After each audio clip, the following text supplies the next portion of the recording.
Hello दोस्तों, कैसे हैं आप। मैं आपका दीपक सर और आप सभी को अपने YouTube चैनल जीनियस क्लब में स्वागत करता हूं। जैसा कि आप देख रहे हैं, हर दिन प्रीवियस ईयर पेपरों का सिलसिला जारी है, यानी मैथ्स का, जहां पर हम यूपीएसआई की बात कर रहे हैं, एसएससी जीडी की बात कर रहे हैं, रेलवे की बात कर रहे हैं, यानी रेलवे ग्रुप डी की।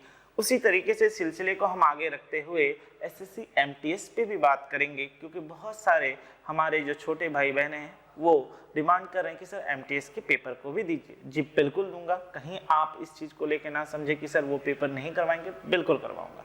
तो आज उसी पेपर के सिलसिले को जारी रखते हुए हम बढ़ते हैं आज के रेलवे ग्रुप डी के प्रीवियस ईयर के पेपर के क्रम को आगे लेकर चलते रहते हैं, ठीक है।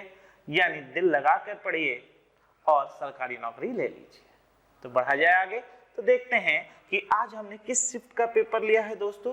तो आज हमने 5 नवंबर 2018 शिफ्ट 3 के पेपरों पर क्या करेंगे, हम बात करेंगे। तो अब सीधे सीधे सवालों पर आए तो देखा जाए सवाल में क्या कहा गया। तो सबसे पहले अगर हम इसे लिखें तो इसके साथ इसे अगर हम जोड़े तो हमें क्या मिलेगा, 125 प्लस 255 यानी कितना होगा 380, यानी 0.380।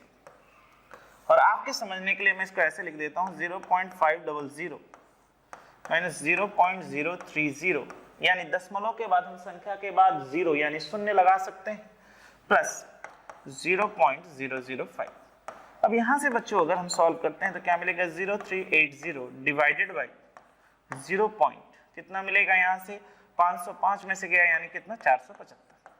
अब अगर आप देखें तो दशमलव के बाद यहाँ भी 3 अंक यानी डेसिमल्स के बाद यहाँ भी 3 डिजिट, डेसिमल्स के बाद यहाँ भी 3 डिजिट यानी डेसिमल का काम खत्म, यानी क्या मिलेगा 380/475। अब 19 से अगर काट दे तो ये कट जाएगा 20 बार में, 19 2 38, 19 5 कितना 95, और ये कट गया 4 से, फिर ये कट गया 5 से, यानी 4/5। और 4/5 का मतलब कितना होता है दोस्तों, तो हम कहेंगे 0.8, यानी हमारे सवाल का आंसर कितना होगा, ऑप्शन नंबर डी। बड़ा आसान सा कैलकुलेशन था। तो आप देख रहे हो कि किस तरीके से पेपर में इस तरह के कैलकुलेशंस आते हैं, जिससे कि आपको रिदम के साथ में बहुत फास्ट बनाते हुए जाना है। तो उम्मीद करता हूं यहां तक में कहीं कोई दिक्कत नहीं, बड़े आसान से क्लियर हो रहा है, क्योंकि सीधा सा सिंपल सा क्वेश्चन था। तो सिलसिले को आगे बढ़ाएं, देखें अगला क्वेश्चन क्या है। तो चलिए आइए, अब अगले क्वेश्चन में क्या कहा गया पढ़ लिया जाए। वाह, यानी वेन डायग्राम का क्वेश्चन आ चुका है। क्या कहा गया है, दिए गए वेन आरेखा में कॉलेज के छात्रों के समूह की खेल के पसंद को दर्शाता है। 3 खेल है। ए का मतलब यहाँ पर कौन है, ये पूरा का पूरा सर्कल जो है, ये पूरा का पूरा सर्कल जो है ये क्या है, ए, ठीक है। जो कि आपको क्या दर्शाता है, ये दर्शाता है किसको, बैडमिंटन को। किसको दर्शाता है, बैडमिंटन को, ठीक है। ये किसको दर्शाता है, बैडमिंटन को, ठीक। और कौन सा सर्कल दोस्तों, तो हम कहेंगे आपके समझने के लिए ये सर्कल, ठीक। ये पूरा का पूरा सर्कल दर्शाता है किसको, बैडमिंटन को। फिर कहा गया है कि बी जो है, ये वाला जो बी है ये दर्शाता है किसको, बास्केटबॉल को। और फिर कहा गया है सी जो है ये पूरा दर्शाता है किसको, टेबल टेनिस को। तो चलिए हमने तीनों चीजें ले ली। अब सवाल में क्या कहा गया है, तो बोला गया कि बताइए कम से कम कितने लोग जो हैं एक गेम खेलते हैं। यार इससे आसान सवाल तो हो ही नहीं सकता। क्या कहा गया, कम से कम कितने लोग सभी गेम खेलते हैं। तो अगर मैं सभी को जोड़ दूं तो हमको यहाँ पे क्या मिल जाएगा, कम से कम का मतलब है कि एक गेम तो कोई खेलेगा। आप ऐसे समझिए कि आप अपने बहुत ही अजीज दोस्त के शादी में गए, और भैया अजीज दोस्त के शादी में गए हैं तो बाराती में शरारत तो करेंगे, वो अलग बात है। अब वो जब आप गए और आप मीठा खाना पसंद नहीं करते, क्योंकि भैया हेल्थ का भी ख्याल रखना है, तो उसने कहा यार कम से कम एक रसगुल्ला तो खाना होगा, मुंह तो मीठा करके जाना होगा, हाँ या ना। तो आपकी मर्जी है कि कम से कम आप एक तो खाएंगे, और आप चाहें तो अनलिमिटेड खा सकते हैं।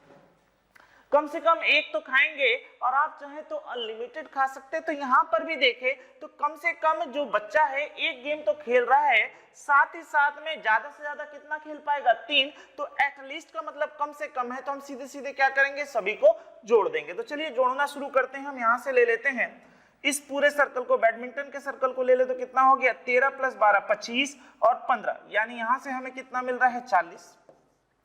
अब भैया यहाँ पर अगर ये पूरा 40 हो चुका है तो यहाँ से ये सारे लोग आ चुके हैं, छोड़ दीजिए, ठीक। अब यहाँ से कितना बचा, तो हम कहेंगे यहाँ से बचा है सर 27, ठीक, और यहाँ कितना बचा 10, तो 27 प्लस 10 कितने हो गए, यानी 40 प्लस 27 प्लस 10, यानी हमारे सवाल का आंसर कितना हो गया, तो हम कहेंगे सर 77, यानी हमारे सवाल का आंसर कितना हो गया 77, यानी 77, यानी कम से कम जो एक विद्यार्थी जो कम से कम एक गेम खेलता होगा वो कितने के बराबर है, तो हम कहेंगे सर जी 77 के बराबर है, यानी 77 के बराबर है। ठीक है, अब बढ़ते हैं अगले क्वेश्चन की ओर, कहीं कोई दिक्कत नहीं।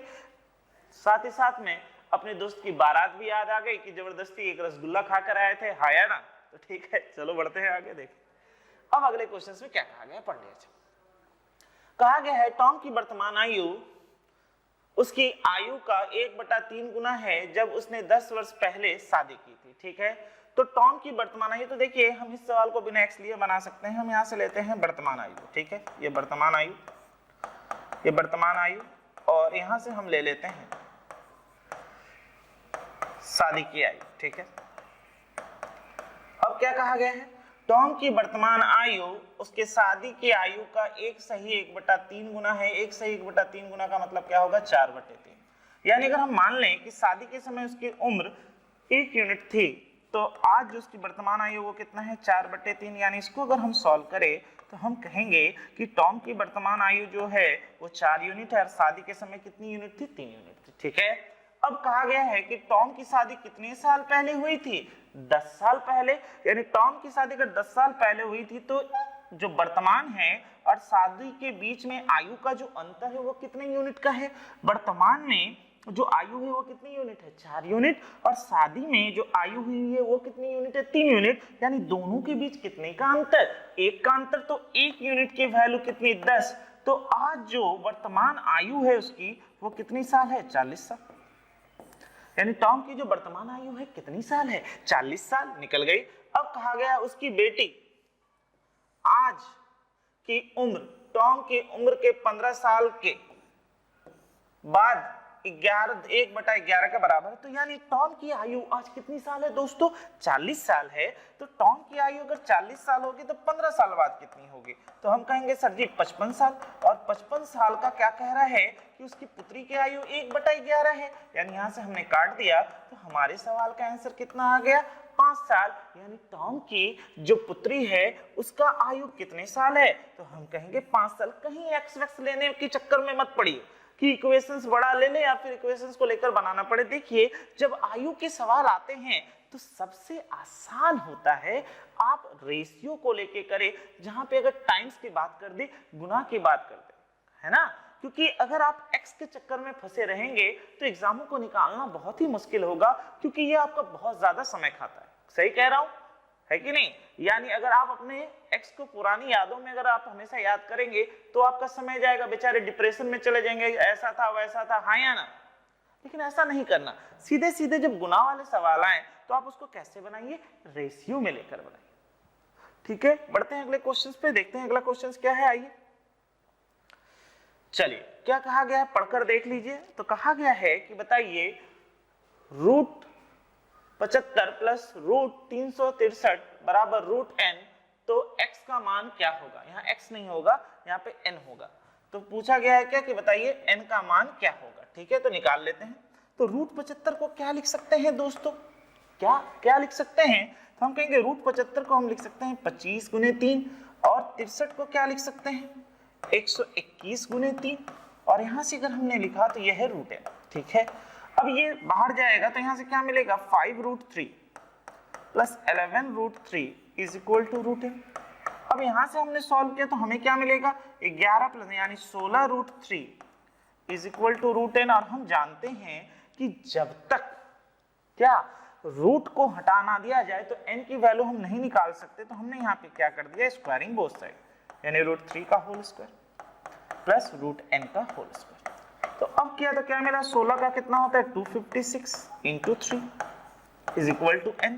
तो n की वैल्यू कितनी आएगी दोस्तों, 3 6 18, यहाँ 1 3 5 15 प्लस 1 6 और 3 2 6 प्लस 7, यानी कितनी वैल्यू आ रही है, n की वैल्यू आ रही है कितनी 768, यानी आंसर होगा कितना 768, है ना। अच्छा लग रहा है, समझ में आ रहा है, बेसिक चीजें क्लियर हो रही हैं, कुछ नहीं है। रेलवे ग्रुप डी बहुत आराम से आसानी से निकाल सकते हो अगर तरीका पता हो, और तरीका तो आप मेरे साथ सीख ही रहे हो क्योंकि आप मेरे साथ ही चल रहे हो, तो जब भी रेलवे ग्रुप डी का एग्जाम होगा उस दिन वो दिन आपका होगा, मैं ये उम्मीद करता हूं, क्योंकि आप हर एक चीज को हर एक चैप्टर वाइज हमारे साथ क्या है पढ़ते हुए जा रहे हैं। तो बढ़ते हैं आगे और देखते हैं अगले क्वेश्चंस में क्या कहा गया है। बढ़ा जाए दोस्तों, ठीक है, बढ़ा जाए, बिल्कुल। आइए, क्या पूछा गया है, इतना इतना इतना का लार्जेस्ट फ्रैक्शन यानी सबसे बड़ा भिन्न क्या होगा। तो हमारे पास क्या है 8/6 है, हमारे पास क्या है 6/4 है, हमारे पास क्या है 5/3 है, और हमारे पास क्या है 9/5 है। बड़ा भिन्न पूछा गया, मैंने आपको बहुत सारे तरीके बताए हैं, मैं सीधे सीधे लॉसों वाला तरीका ले लेता हूँ, यानी 6, 4, 3 और 5। 6, 4, 3, 5 का एलसीएम लेंगे तो कितना आएगा दोस्तों 60। 6, 4, 3, 5 का एलसीएम अगर लेंगे तो कितना आएगा 60 आएगा। तो अब अगर हम यहाँ से सॉल्व करें तो क्या मिलेगा, सीधे सीधे मैं चाहता तो काट कर भी कर सकता था, कोई दिक्कत नहीं थी। यहाँ पे 4/3 होता, यहाँ पे 3/2 होता, आप ऐसे भी बना सकते थे, कोई दिक्कत नहीं। यानी यहाँ से अगर हमने लिखा तो क्या लिखा 8/6 × 60, 6/4 × 60, ठीक, 5/3 × 60 और यहाँ से किया तो 9/5 × 60। तो यहाँ से अब निकाल ले कितना मिलेगा, चलिए यहाँ से कट गया 6 से 10 यानी 80, यहाँ से कट गया कितने बार 15, 15 छक्के 90, यहाँ से कट गया कितनी बार में 20 बार में यानी कितना 100, और यहाँ से कट गया कितनी बार में 12 बार में यानी 108। तो हमसे क्या पूछा गया है कि दिए गए भिन्न में सबसे बड़ा भिन्न कौन है, तो बताओ कौन है वो जो सबसे बड़ा भिन्न है। तो हम कहेंगे सर जी इसमें सबसे बड़ा 108 है, तो हमारे सवाल का आंसर क्या होगा 9/5, यानी हमारे सवाल का आंसर क्या होगा दोस्तों 9/5। कहीं कोई दिक्कत नहीं, बड़े आसानी से क्लियर हो रही है। बढ़े आगे, आप चाहते थे इसको काट के भी कर सकते थे, कोई दिक्कत नहीं, मैंने नहीं काटा यार, मेरी मर्जी, मेरा सवाल है, हमको जैसे अच्छा लगेगा हम वैसे बनाएंगे, है कि नहीं, क्योंकि मेरा समय बच पाए। ठीक है, बढ़े आगे, आइए अगले क्वेश्चन। चलिए क्या कहा गया है, पिता और पुत्र की वर्तमान आयु का अनुपात, नहीं, पिता और पुत्र के वर्तमान आयु का योगफल कितना है 50। पिता और पुत्र के वर्तमान आयु का योगफल कितना है 50 साल, 5 साल पहले, यानी 5 वर्ष पहले, ठीक, 5 वर्ष पहले उनकी आयु का अनुपात 7:1 था, यानी यहाँ पे कर देंगे, और यानी कितना था 7:1। अब मुझे एक बात बताओ यार, क्या दोस्तों एक बात बताइए कि अगर वर्तमान में उनकी आयु का जो योगफल है 50 है, तो 5 साल पहले कितना रहा होगा, तो हम कहेंगे पिताजी की भी उम्र 5 साल पीछे जाएगी और पुत्र की भी उम्र 5 साल पीछे जाएगी, हाँ या ना। तो इसका मतलब यह है कि हम 2 लोग हैं और 2 लोग के साथ पीछे जा रहे हैं, यानी 10 क्या होगा माइनस होगा, यानी यहाँ पे हमें कितना मिलेगा 40। यानी आज हम कह सकते हैं कि 5 साल पहले पिता और पुत्र के आयु को जोड़कर, यानी फादर और सन्स के आयु को जोड़कर 7 + 1 8 यूनिट की वैल्यू कितनी, तो हम कहेंगे 40। तो 8 यूनिट की वैल्यू 40, तो 1 यूनिट की वैल्यू कितनी दोस्तों 5 इयर्स, और 1 यूनिट की वैल्यू अगर 5 होगी तो 7 यूनिट की वैल्यू कितनी होगी 35, और यहाँ से कर दिया 5। पूछा किसके बारे में, थोड़ा सा देख लें। तो पूछा क्या गया है कि पुत्र की वर्तमान आयु क्या होगी, तो पुत्र की वर्तमान आयु ये 5 साल पहले का था, +5 जोड़ दो, यानी पुत्र की जो वर्तमान आयु होगी वो कितने साल होगी, तो हम कहेंगे 10 साल। क्यों हम एक्स के चक्कर में पड़े यार, सीधी सी तो बात है कि आज अगर मेरी उम्र, क्यों बताऊं अपनी उम्र, उदाहरण के रूप में ले लो कि 25 साल है, तो 5 साल पहले कितना रहा होगा, तो हम कहेंगे सर 25 में से 5 माइनस कर दीजिए, इसलिए पिता की भी उम्र 5 साल घट गई और पुत्र की भी उम्र 5 साल घट गई, यानी कुल में से 10 साल घट जाएगी, यानी 50 में से 10 गया घट गया, कितना मिला 40। तो यहां तक में कहीं कोई दिक्कत नहीं, बड़े आसानी से और बहुत ही सरल ढंग से सवाल सॉल्व हो रहा है। तो बिना समय गवाए बढ़ते हैं अगले क्वेश्चन की ओर, देखते हैं अगला क्वेश्चन क्या है। आइए, तो आइए देखें बेहतरीन क्वेश्चन में से एक, थोड़ा ध्यान से देखिए क्या मांग रहा है इस क्वेश्चन। इस क्वेश्चन में मांग रहा है मीन डेविएशन किसका, मीडियन का, यानी माध्यिका का माध्य विश्लेषण क्या है ये बताइए। बेहतरीन क्वेश्चन। आपको ये लगता है कि रेलवे ग्रुप डी का पेपर जो दे रहा है इतना ही यार, ग्रुप डी है, हाँ, कुछ भी दे देगा, बड़ा आसान आसान देगा, आसान आसान तो देता ही है, लेकिन कुछ क्वेश्चंस ऐसे होते हैं जो आपको हिला के रख देता है, उनमें से एक क्वेश्चन ये है। तो रेलवे ग्रुप डी के पेपर्स को आसान के तौर पे लीजिए, लेकिन इतना लाइटली मत लीजिए कि आप सवालों को वो सीधे सीधे सिंपल बनाए। सारा का सारा कंटेंट, मैं एक चीज आपको बताना चाहूंगा कि रेलवे का ही पेपर एक ऐसा पेपर है जो कि सिलेबस में जो लिखता है वो तो देता ही है, साथ साथ में कुछ ऐसे दे दे इंक्लूडेड कर देता है जिन्हें आपको पढ़ना होगा, यानी मैथमेटिक्स के हर एक चीज के बारे में आपको जानना होगा। उनमें से एक बेहतरीन क्वेश्चन ये है, तो देख लेते हैं क्या क्वेश्चन में कहा गया है।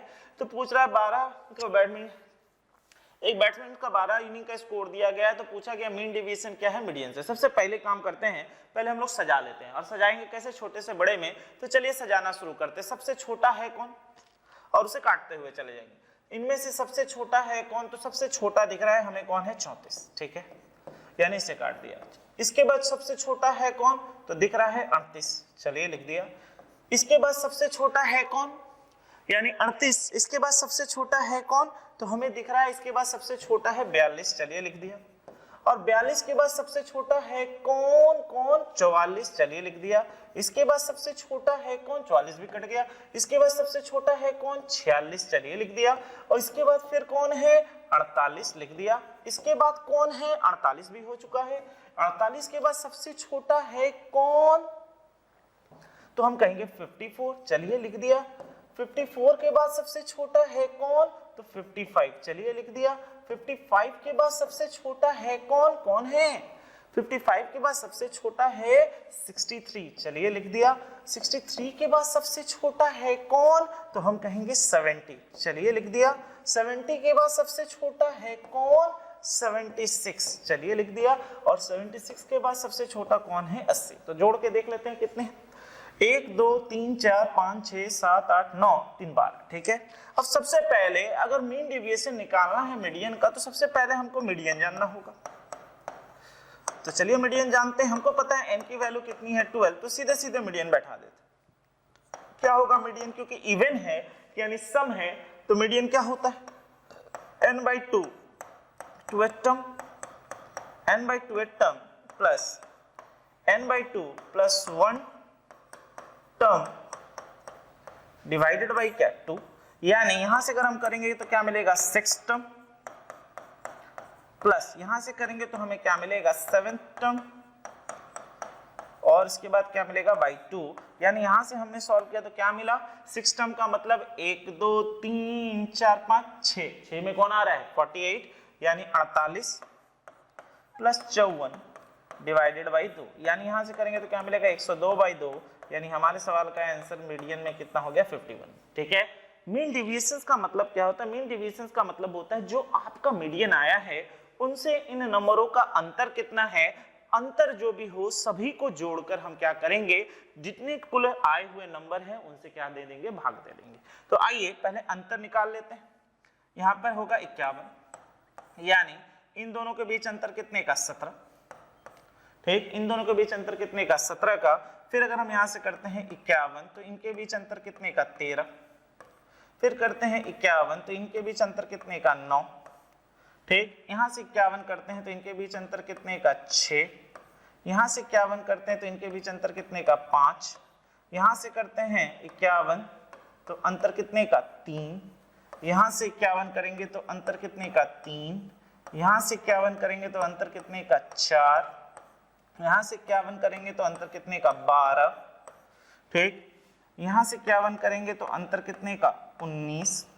यहाँ से 51 करेंगे तो अंतर कितने का, 25, और यहाँ से 51 करेंगे तो अंतर कितने का, 29 का। चलिए आइए जोड़ लिया जाए, ठीक है, हो गया। तो अब सीधे सीधे जोड़ लेते हैं, कितना हो गया देख लिया जाए, 30 प्लस 9 39, ठीक, 30 plus 9 39 plus 6 45 50 56 plus 12 60 plus 12 72 72 plus 19 कितना हो गया, 72 प्लस 19 91 91 प्लस 25 91 प्लस 25 कितना होगा, 91 प्लस 25 यानी कितना हो गया, 116 प्लस 29 यानी कितना आ रहा है, यहाँ से अगर हम जोड़ लेते हैं 91 प्लस 25 यानी वहां पे हो गया कितना 20, 116 प्लस 129 यानी लगभग कितने के बराबर आ रहा है, यहाँ से देख लेते हैं, चलिए देख लेते हैं। 34 में से आ गया 17 प्लस 13, 30 प्लस 9 कितना हो गया 39, 41 में से क्या बन यहाँ 7 होगा, सॉरी यहाँ पे 7 होगा, यानी कितना हो गया 39, यहाँ से किया तो कितना हो गया, तो यहाँ से देख लीजिएगा 39 plus 7 46 plus 5 51 plus 3 54 57 61 plus 73 plus 9 92 plus 117 plus इतना, यानी टोटल जोड़कर कितना हो गया 146। और 146 अगर टोटल जोड़कर है तो हमें डिविएशन निकालना है, डिवाइडेड बाई 12 करेंगे। तो चलिए कर लेते हैं, 146 डिवाइडेड बाई 12 करेंगे तो कितना बार में जाएगा 12 एकम बार, फिर यहाँ से कितना मिला 26, फिर 12 दूनी 24, फिर कितना मिलेगा 20 दशमलव देने के बाद, यानी 12 एकम 12, फिर कितना मिला 80, यानी 12 छक्के 72 यानी 12.6। तो 12.6 का मतलब कितना होगा 12.17। बेहतरीन क्वेश्चनों में से एक ये क्वेश्चन से मजा आ गया। ये होता है पेपर की, जहां पे अगर आप इस तरह के क्वेश्चनों को बनाना शुरू कर दें तो आप समझ सकते हैं कि आप माहिर हो चुके हैं एग्जामों के क्वेश्चंस पेपर के लिए। बेहतरीन क्वेश्चन, लव यू रेलवे, क्योंकि रेलवे हमेशा कुछ ना कुछ ट्रम्प देता है, कुछ ना कुछ ओल झोल करता है, उसमें से ये एक क्वेश्चन है, कहीं कोई दिक्कत नहीं। बढ़ते हैं अगले क्वेश्चंस की ओर। तो मीन डेविएशन का मतलब मैं बता दूं, पहले मीडियन निकालिए। मीडियन का मीन डेविएशन का मतलब क्या होता है, माध्यिका निकालने के बाद उनके बीच जितने का भी अंतर है सभी को जोड़कर उस संख्या से यानी कुल संख्या से भाग दे देते हैं तो हमारा मीन डेविएशन निकल जाता है। तो कहीं कोई दिक्कत नहीं, बहुत अच्छे से समझ में आ रहा है। तो बढ़ते हैं अगले क्वेश्चन की ओर। आइए, क्या कहा गया है, महेश अकेले एक काम को 18 दिन में कर सकता है जबकि किशोर उसी काम को अकेले 36 दिन में कर सकता है। ठीक है, यानी कुल मिलाकर 36 हो गया। तो यहां से अगर हम बात करें तो ये कितना हो गया 2, यहां से हो गया 1। ठीक है, अब क्या कहा गया, if they work together, work together का मतलब 3। ठीक है, और वर्क फॉर 6 डेज यानी 6 दिन साथ काम किया, 3 छके 18 यानी 18 काम हो चुका है, अभी भी 18 काम करना बाकी है लेफ्ट। ठीक है, तो क्या पूछा, what is the percentage of the total work left. यार सीधी सी बात है, 36% अगर 100% है तो आप खुद बताओ ना 18 जो होगा वो कितनी परसेंट होगी, तो हम कहेंगे सीधे 50%। और अभी भी डाउट है तो ऐसे निकाल लो, 18 कितने में 36 में इंटू 100%, यानी यहाँ से अगर हम करते तो क्या मिलेगा, ये कट गया 2 बार में। So what you are getting from here 50%, यानी कितने की वैल्यू आ रही है 50% की वैल्यू आ रही है। तो झट से हमारी आंसर कितना 50। कहीं कोई दिक्कत नहीं, बड़े मजे में सवाल बन रहा है, बहुत ही खूबसूरत ढंग से बन रहा है और आप समझ भी पा रहे हैं। ठीक है, तो बढ़ते हैं आगे, देखते हैं अगले क्वेश्चंस में क्या है। आइए अगला क्वेश्चन देखा जाए। अच्छा चलिए, क्या कहा गया है इन दिस फिगर, जो फिगर आप बोर्ड पर देख रहे हैं, कहा गया है कि ये जो AB है, ये जो AB है, सॉरी यहाँ नहीं, ये जो AB है इसके क्या है समांतर है यानी पैरेलल है। ठीक है, और क्या कहा गया है AFE यानी ये 30 डिग्री है और ये हम जानते हैं 90 डिग्री है। तो हमसे पूछ किसकी वैल्यू रहा है FCD की। ठीक है, यानी क्या पूछ रहा है FCD यानी इसकी वैल्यू पूछी जा रही है। अब बताइए ये 30 है ये 90 है, तो हमको पता है बाहरी कोण जो होता है क्या होता है। अगर मैं एंगल, मैं आपके लिए लिख के कर देता हूँ, अगर मैं एंगल FEB लिखना चाहूँ तो क्या लिखूंगा, बाहरी जो कोण होते हैं 2 विपरीत भीतर कोण के बराबर होते हैं, यानी क्या होगा AFE प्लस एंगल EAF, यानी यहां से क्या था कितना मिला 30 प्लस 90। ठीक, यानी 120। और अगर ये 120 होगा तो ये भी तो 120 होगा, हाँ या ना। क्यों, क्योंकि ये कौन से एंगल है, तो हम कहेंगे कोरस्पॉन्डिंग एंगल है। ठीक, कौन से एंगल है, तो हम कहेंगे कोरस्पॉन्डिंग एंगल है सर। कौन से एंगल है, कहेंगे कोरस्पॉन्डिंग एंगल है सर। कौन सा एंगल है, कोरस्पॉन्डिंग एंगल, हाँ या ना। ठीक है, संगत कोण है यानी कोरस्पॉन्डिंग एंगल के क्या है बराबर है, कहीं कोई दिक्कत नहीं। यानी ये कोण क्यों, क्योंकि ये और ये क्या है, ये और ये क्या है समांतर है और ये दोनों आपस में कौन से कोण है संगत कोण यानी कोरस्पॉन्डिंग एंगल से। ठीक है। तो सीधे सीधे हमारे सवाल का आंसर कितना होगा 120। तो जो पूछा गया तो हम सीधे सीधे बना लेंगे। कुछ था सवालों में, खाली इतनी बड़ी आकृति दे दी जाती है और आपको देख के लगता है अरे यार क्या पूछ लिया गया। हाँ, इसके पहले वाले क्वेश्चन में क्या पूछ लिया गया था, लेकिन इसमें नहीं, तो कहीं कोई दिक्कत नहीं। बढ़ते हैं अगले क्वेश्चन पे, देखते हैं अगले क्वेश्चन क्या है। क्या कहा गया है, एक स्कूल में लड़कों और लड़कियों की संख्या का अनुपात कितना है। चलो भैया, लड़के और लड़कियों की संख्या का अनुपात कितना है, तो है कितना 4:5। अब क्या कहा गया, यदि स्कूल में छात्रों की संख्या इतनी है, अरे यार यानी सीधे सीधे 333। कितनी बार हमने पढ़ा ये सब सवाल, क्या ये सब तो तुमको पास कराने के लिए ही दे रहा है ग्रुप डी वाले सवाल, हाँ या ना। यानी 9 बराबर इतना, तो 1 बराबर कितना होगा, तो हम कहेंगे 9 × 27 और कितना 63। तो 63 कितने बार में, 7 बार में, 73 हो गया। तो क्या पूछा गया है, तो लड़कियों की कुल संख्या कितनी है, तो इंटू 37 कर दीजिए, कितना होगा 5, और यहाँ पे करेंगे तो कितना आएगा 175, नहीं 185। कितना होगा आंसर 185, यानी ऑप्शन नंबर ए। क्या था यार 37 गुने यहाँ पे कर दो 5 से मल्टीप्लाई, कितना होगा 185। कहीं कोई दिक्कत नहीं, बड़े आसान से सवाल क्लियर हो रहे हैं, बहुत प्रेम से क्लियर हो रहा है, बड़ा मजा भी आ रहा है। बिल्कुल आप पेपरों को अच्छे से सॉल्व करिए, मजा ही मजा है ना। आइए अगले क्वेश्चन। अब ये भी देखो, ये पेपर तो बड़ा मस्त पेपर दिया है। जिसके भी शिफ्ट में पेपर गया होगा वो मैथमेटिक्स को देख के जरूर ये याद कर रहा होगा कि काश ये मैथ्स हम अच्छे से पढ़ लिए होते। क्या नहीं दे रहा है, स्टैटिक्स, कोऑर्डिनेट्स सब भर दिया गया, मस्त, बोलूं तो मस्त है। अब इसको थोड़ा सा मैं आप लोगों के लिए थ्योरी भी समझा देता हूं, नहीं तो तुम कहोगे सर जी थ्योरी नहीं समझाए कर दिए। देखो ये 2 बिंदु है, इसका जो कोऑर्डिनेट एक्सिस है मान लेते हैं x1, y1, इसका जो कोऑर्डिनेट है मान लेते हैं x2, y2, और एक बिंदु है यहाँ पर जो कि इस लाइन को किस रेशियो में डिवाइड कर रहा है, m/n में डिवाइड कर रहा है, इस रेशियो में डिवाइड कर रहा है।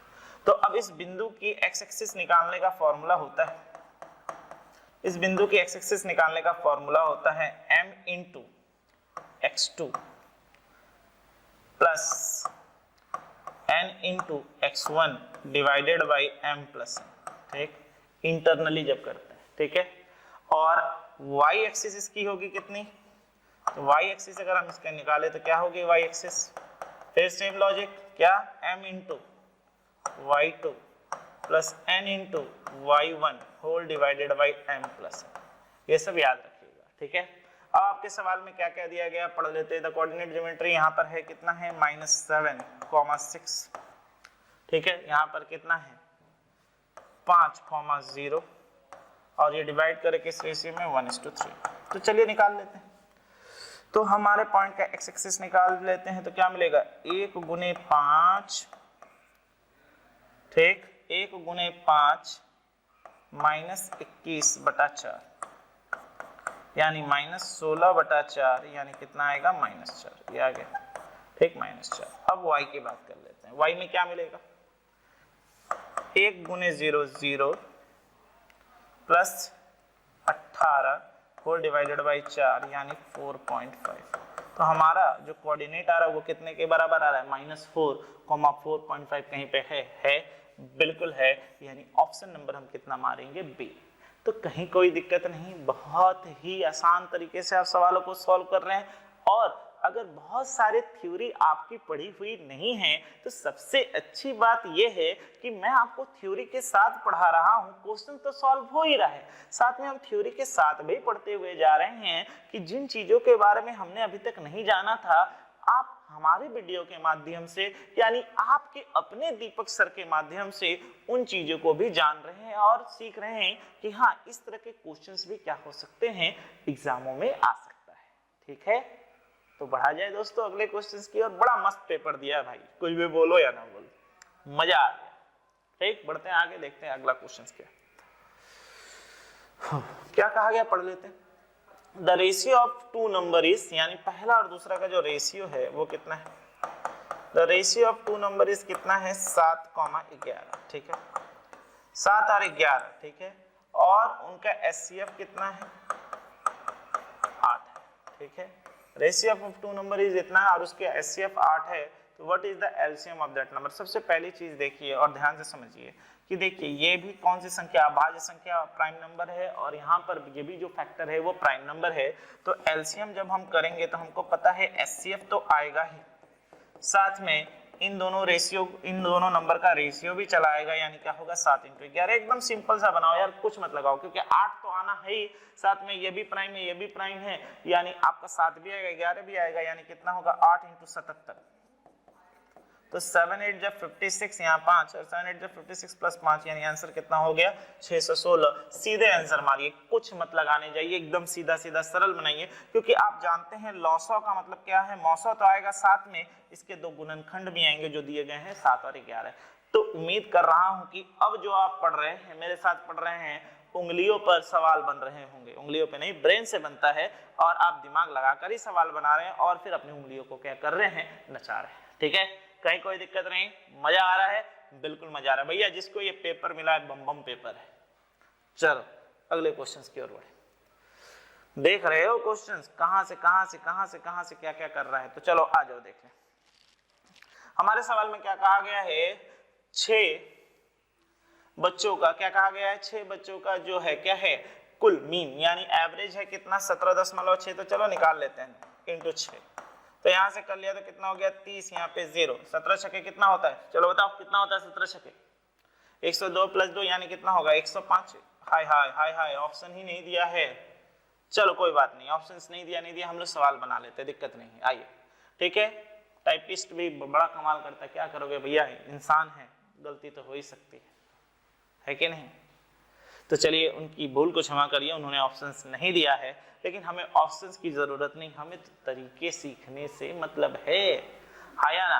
तो यहाँ पर कितना हो गया 105। अब सभी को जोड़ देते हैं, कितना कितना कहा गया है, 14, 19, 23, 21 और 13, चलो जोड़ दिया जाए, ये तो हो गया 40,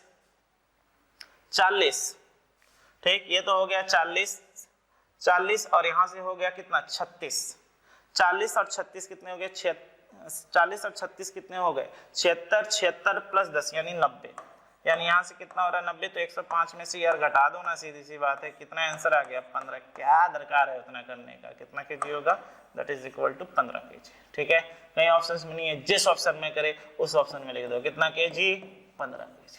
ठीक है, कहीं कोई दिक्कत नहीं, बड़े आसानी से चीजें क्लियर हो रही हैं, आप कर सकते हैं। ठीक, सीधा सीधा कुल निकाला, और जो भी था 5 बच्चों का निकाला, तो कुल में से अगर 5 बच्चों को घटा दे तो बचेगा कौन, वह 6वां बच्चा जिसके बारे में पूछा गया है। ठीक है, तो बढ़ते हैं अगले क्वेश्चंस की ओर, देखते हैं अगला क्वेश्चंस क्या है। तो आइए देखिए अगला क्वेश्चंस क्या है। वाह वाह वाह भैया, जिसने ये पेपर दिया होगा वो कसम से खा के कहता हूँ मैथमेटिक्स पूरा याद कर लिया होगा, कहीं नहीं छोड़ा। Geometry, coordinate geometry, statics, trigonometry, यानी इस रेलवे के पेपर ने पूरा का पूरा ले लिया है, हाँ या ना, पूरा का पूरा ले लिया है। क्योंकि अगर जिस बंदे ने इन सब चीजों को लेकर नहीं पढ़ा होगा, वो अपने सर को पकड़ कर बैठ गया होगा, क्या यार हम ये रेलवे ग्रुप डी का पेपर दे रहे हैं कि कुछ और पेपर दे रहे हैं, बोला था रेलवे ग्रुप डी और ले लिया कुछ और। ऐसा नहीं है, सब चीज आपको पढ़ के जाने के लिए उन्होंने पहले ही कहा था, सिलेबस सारा कुछ दिया हुआ था, अब उसी के माध्यम से आप सवाल बनाएंगे। आइए, तो हमसे क्या पूछा गया है, cosec 15, तो चलो निकालो cosec 15। तो cosec 15 यानी यहाँ क्या लिख सकते हैं, एक जगह पर 45 डिग्री और यहाँ क्या लिख सकते हैं 30 डिग्री, यानी cosec 15 हो गया। यानी अब यहाँ से लिख लेते हैं cosec 45 degree minus 30 degree is equal to sec 45 into sec 30 degree बटे tan 45 degree minus tan 30 degree. अब यहां से सॉल्व कर लेते हैं, क्या क्या मिलेगा। sec 45 की वैल्यू कितनी होती है, तो हम कहेंगे √2, और sec 30 की वैल्यू कितनी होती है 2/√3 होल डिवाइडेड बाई 2/√3 tan 45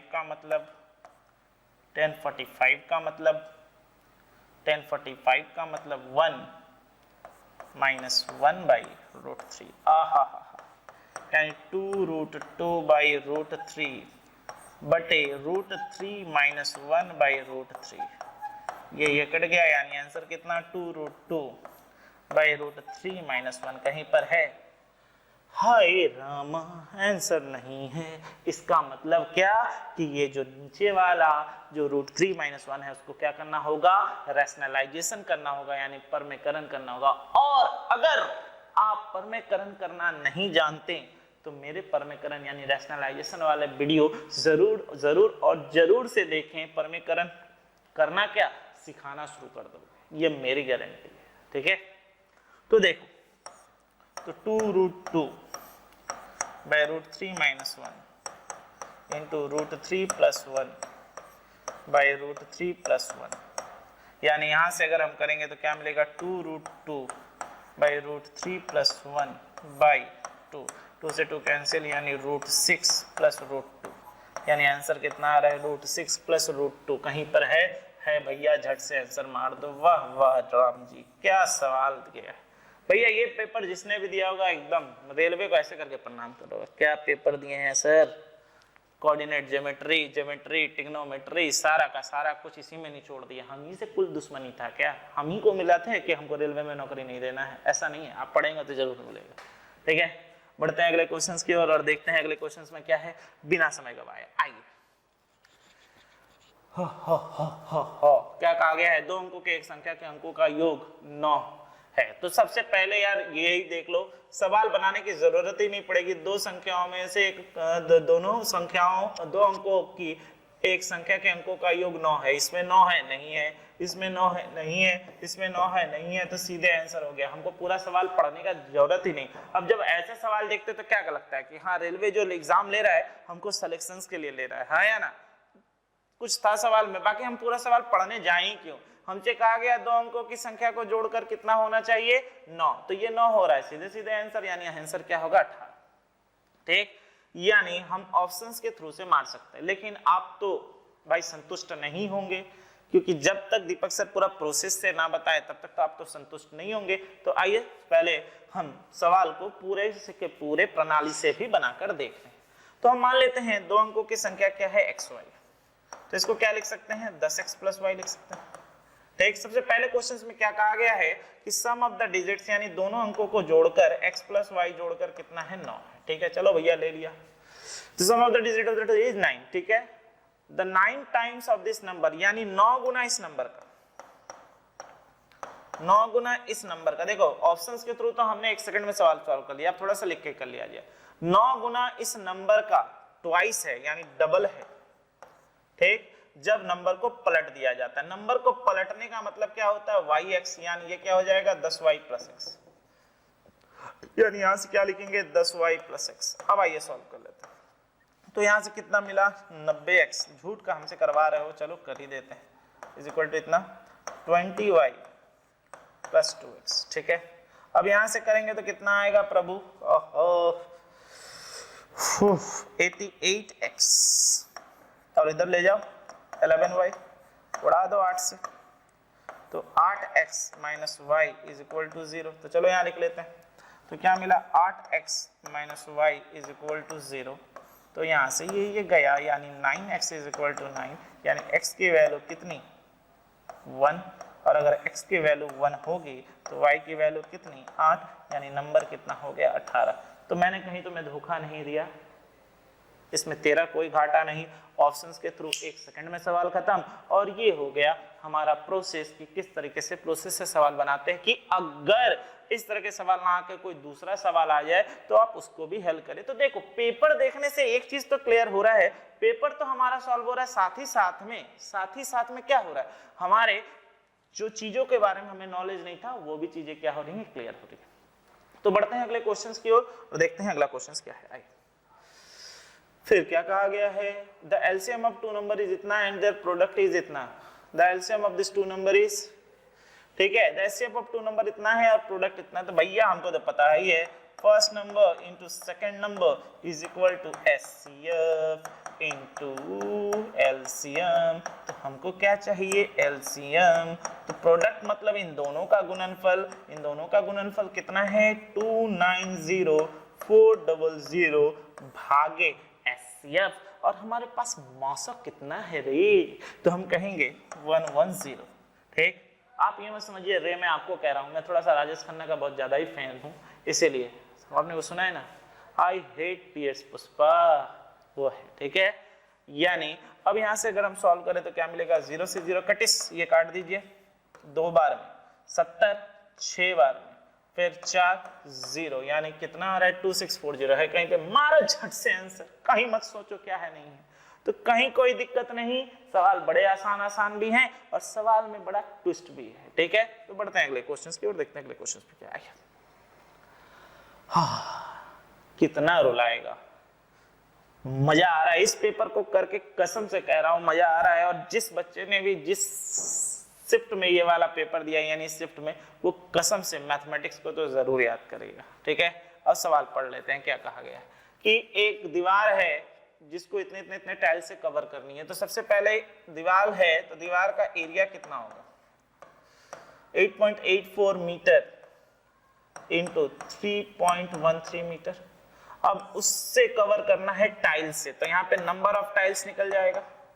तो चलिए भैया, नंबर ऑफ टाइल्स निकल जाएगा कैसे, ये दीवार का क्षेत्रफल बटे टाइल्स का क्षेत्रफल, यानी 22/100 गुने 10/100, और ये भी किस में हो जाएगा, मीटर स्क्वायर में, क्योंकि जब आप सेंटीमीटर को मीटर में कन्वर्ट करते हैं तो 100 से भाग पड़ता है।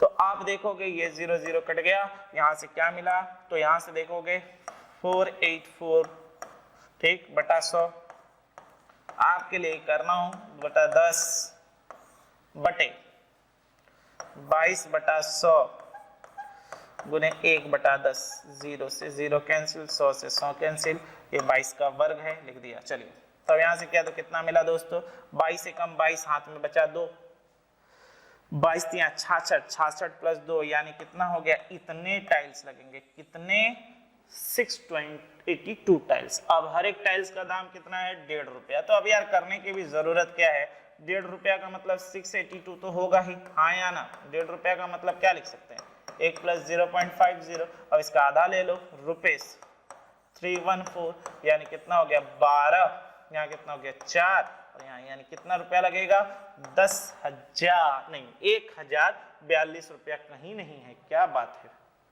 हमने कहीं गलती की है क्या, हमने कहीं गलती की है क्या, एक बार देख लिया जाए।